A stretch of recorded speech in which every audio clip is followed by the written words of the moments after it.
E aqui eu trago esse estudo que ele mostra que uma refeição com baixo índice glicêmico antes do exercício melhora a capacidade de corrida e resistência em homens, né, que foi feito o estudo. Então, o objetivo desse estudo era investigar os efeitos da ingestão da refeição de baixo e alto índice glicêmico 3 horas antes do exercício, na capacidade de corrida de resistência, na capacidade de endurance em homens.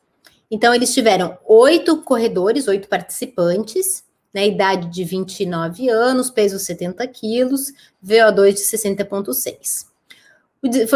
O design experimental utilizou 4 corredores, foi feito com 8 corredores, que completaram 2 ensaios com intervalos de 7 dias.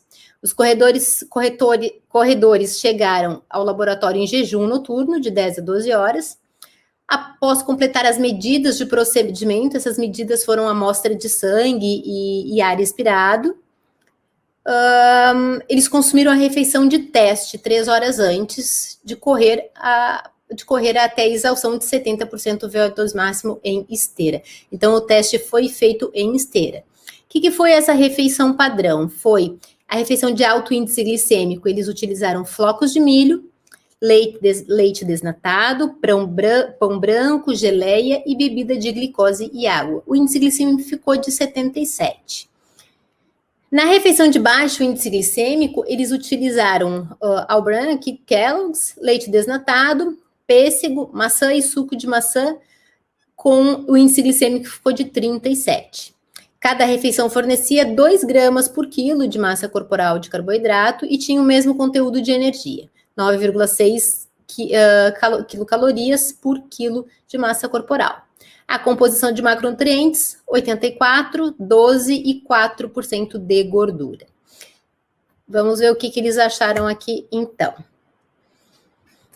Bom, então eles viram que a duração da corrida foi significativamente maior no ensaio de baixo carboidrato, de baixo índice glicêmico. Então, eles tiveram uma comparação de 92,9 minutos e o ensaio de alto índice glicêmico, 84,7 minutos. Então, a gente viu que a duração dessa corrida foi maior para baixo índice glicêmico. O tempo médio de execução do ensaio de baixo índice glicêmico foi de 108,8. O de alto índice glicêmico de 101,1. Então, daí vocês me perguntam, né? E aí? E os food maps que a gente estava falando? E as fibras que eram para a gente tirar da dieta? Né? Como fazer isso se ele me mostra que quando eu utilizo uma alimentação com baixo índice glicêmico, e daí elas vão estar ricas em fibra, antes da prova, eu vou ter uma duração de resistência maior, o que eu vou considerar aqui? Principalmente a individualidade do nosso atleta. Né? E que tipo de resposta que esse atleta quer? Se essa prova é uma prova muito rápida, uma prova de 10 quilômetros, que teoricamente a gente pode considerar de endurance, mas é uma prova mais rápida, talvez eu dar aqui um alimento com fibra para ele, onde ele vai ter uma intensidade muito maior, não é adequada. E daí pode sim me gerar o desconforto gastrointestinal.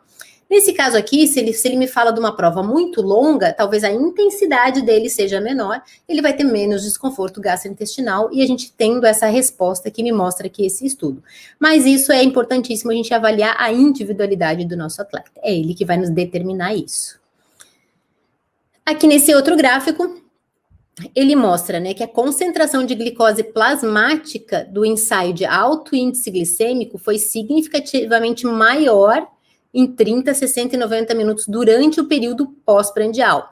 Então, olha só, vocês podem ir acompanhando aqui no gráfico comigo, que ele me mostra lá, que logo depois do consumo do carboidrato, ele teve um pico da glicose plasmática, tanto no alto índice glicêmico quanto no baixo índice glicêmico. Claro que no alto a gente teve uma maior recorrência aqui.